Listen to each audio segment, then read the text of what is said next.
ایک چیز سمجھ میں نہیں آتی، اسی مدینے میں وہ فلاں مومن جو رہتا، وہ جب کبھی آپ کے بابا کے پاس آتا تھا، وہ مومن بھی تھا، یہ تو ابن نمیر قاتل علی اکبر لشکر یزید کا کمانڈر ان چیف، وہ تو مومن بھی تھا، جب کبھی آتا سلام کرتا، آپ کا بابا سلام کا جواب تو دے دیتے تھے، اس کے بعد اس طرح منہ پھیر کے بیٹھ جاتے تھے، نہ اس سے بات کرتے، نہ اس کی جانب توجہ کرتے، نہ کبھی اس سے کوئی مزاج پرسی کرتے، وہ جب تک بیٹھا رہا چلا گیا تو امام مڑ کے بھی اس کو نہیں دیکھتے۔ ایسا تو امام اپنے دشمنوں کے ساتھ بھی بیہیو نہیں کرتے جیسا اپنے اس مومن کے ساتھ۔ ریزن کیا؟ پانچویں امام نے کہا اس کا ریزن تم نے مجھ سے پوچھا اور بالکل صحیح پوچھا، اس لیے کہ جس مومن کے بارے میں دریافت کر رہے، ایک مرتبہ میں اپنے بابا کے ساتھ مدینے کی ایک گلی یا بازار سے جا رہا تھا، یہ ایسا مجھے لگا کہ میرا بابا جلال میں آ گیا، چہرے کا رنگ سرخ ہو گیا اور جیسے جلال کے عالم میں جسم کانپنے لگتا،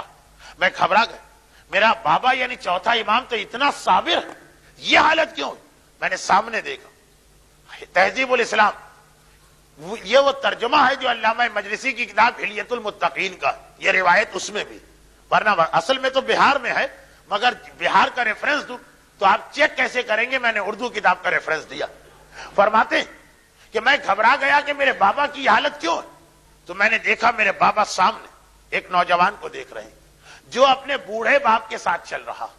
مگر وہ جوان ہے، اس میں جوش جوانی، اس میں طاقت، بوڑھے باپ کا ہاتھ پکڑ کے گھسیٹ کے لے جا رہا، یہ خیال بھی نہیں کرتا کہ باپ کمزور، یہ خیال بھی نہیں کرتا باپ ایجڈ، یہ خیال بھی نہیں کرتا کہ باپ اتنی تیزی سے نہیں چل سکتا جتنی تیزی سے تم چل رہے ہو۔ ایک مرتبہ میرے بابا نے مجھے ایڈریس کیا اور کہا کہ یا بنیا، اے میرے بیٹے، تو نے دیکھا یہ کتنا گستاخ و بے ادب بیٹا، جسے یہ بھی نہیں پتا کہ باپ کے ساتھ کس طرح چلا جاتا، باپ کی کمزوری کا کس طرح سے خیال کیا جاتا، باپ کے بڑھاپے میں اس کو کس طرح باپ کی مدد کرنا، جو اپنے باپ کا اتنا گستاخ و نافرمان، جو اپنے باپ کی طرف اتنی کم اٹینشن دے رہا، اس کا مجھ سے کیا تعلق؟ اور اے سوال کرنے والے، یہ وہی نوجوان ہے کہ اس کے بعد جب کبھی میرے بابا کے پاس آیا، سلام کا جواب تو ملا وہ واجب، اس کے علاوہ میرے بابا نے کبھی اس کی جانب توجہ نہ دی۔ اسلام احترام والدین میں ہمیں یہ بھی سکھاتا کہ اپنے اور ان کے درمیان فرق کا خیال کرنا، تم جوان ہو،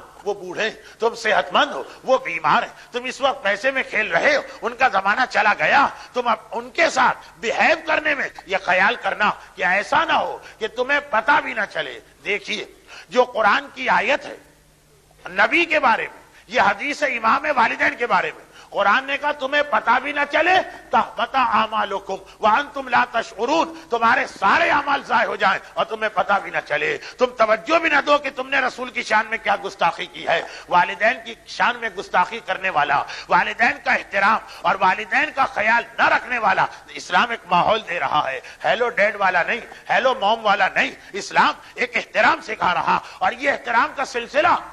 ون وے نہیں، ایسا نہیں کہ خالی چھوٹوں کو بڑوں کا احترام کرنا، پھر اس کے بعد برعکس بھی ہوتا، اور وہ کیسا ہوتا؟ یقیناً